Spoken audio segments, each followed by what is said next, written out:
The new topic, we're going to deal with the new topic, dimensional analysis. So the basic thing is dimensional analysis is to derive an equation. So basically what we do is we have to derive some equations of some phenomenon. For example, if you take a oscillation of a pendulum, what we do is we'll be setting up an instrument like that. We'll be having a string and we'll be having a mass of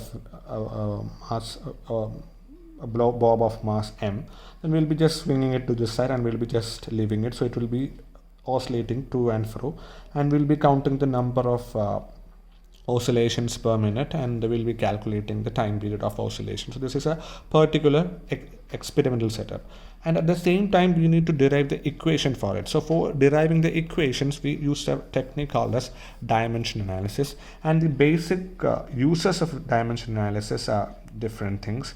The first use is, as I've said, first one is to derive equations. So we need to derive equations. That's the first use of dimension analysis. Second one is to plan a model studies, for planning model studies. So what does it mean by model studies is that, for example, you have a dam and a spillway. You need to find the velocity of flow at the downstream of spillway. So you cannot set up a dam in the laboratory. You have to go to the dam and you have to directly measure it, and that's quite a tedious job. You cannot every time you cannot go to the dam and measure this velocity, because as the flow is coming down, the flow will be, this is the free water surface, this is the dam, and water is flowing over the spillway. So what happens is the water is going down, the flow here will be with a very high velocity, so you cannot directly go and measure it. So what we do is we'll be recreating the dam to a scaled down. So we'll be creating a model of the dam. We'll be creating the model of a dam in the laboratory. Then we'll be maintaining some water, and the water will be allowed to go down. So since this is a model, this will be scaled down. Just you'll be making it smaller.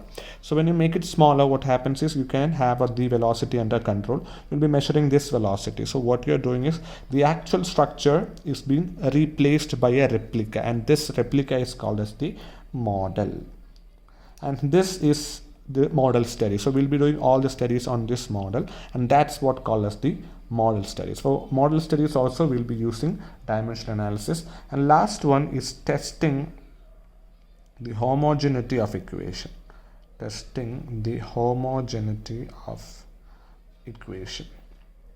So homogeneity of equation means, for example, I'll be just telling if here, for example, I'm writing an equation wherein you can write the velocity is equal to length by time. So the unit, this is the LHS and this is the RHS.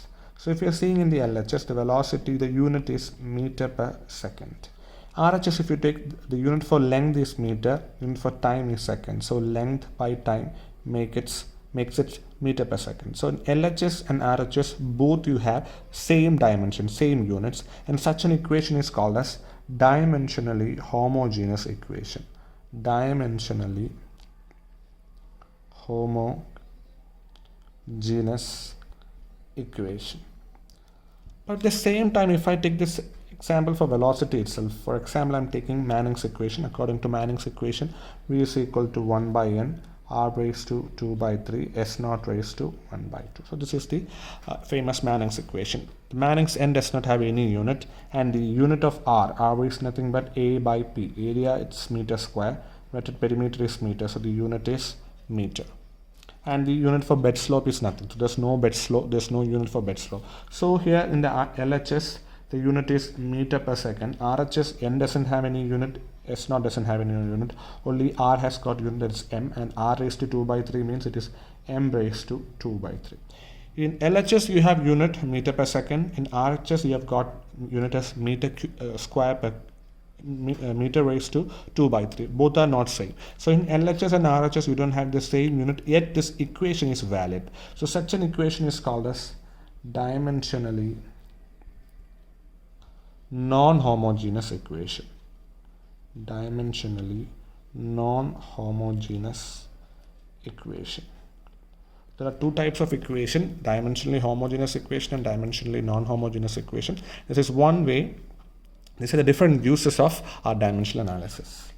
Now coming to the fundamental units. What does it mean by a fundamental unit?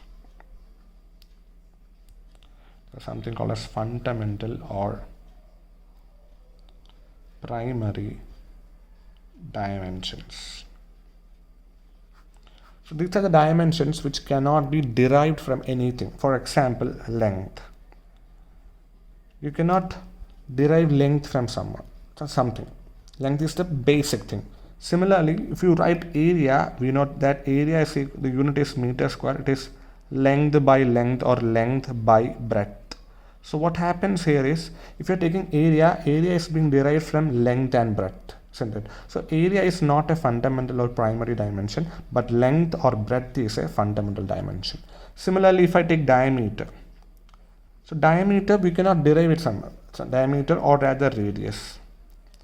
But if I take the area of a circle or rather a or the perimeter of a circle, what happens is perimeter is being derived from the radius, because we know that perimeter is equal to 2 pi r. It has been derived from this radius. So it's a derived dimension. But when it comes to diameter or radius, it is a fundamental. So similarly, your mass. So if you take mass, the unit is kilogram.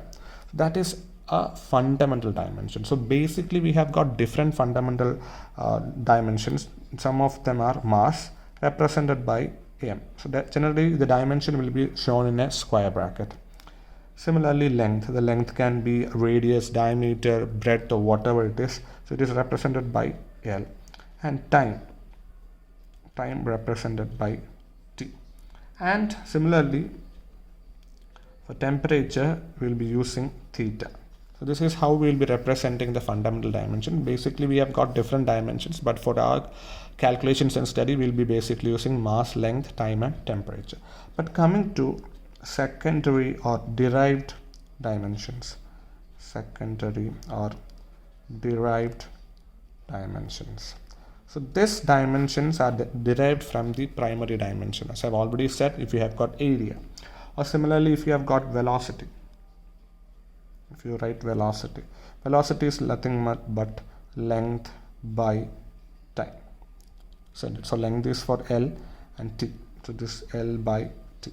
So the dimension of velocity is L into T raised to minus 1. In combination, it will be represented together like this. Similarly, your volume. Volume is L into B into H, or rather this is length, and this is length. So it can be represented as L cube. The dimension, it can be represented as L cube. So these all things are secondary or derived dimension. It has to be derived from the fundamental dimension. So that's how it is different. So I would like to explain the dimensions of some quantities. So initially if I start, I'll be starting with geometric quantities.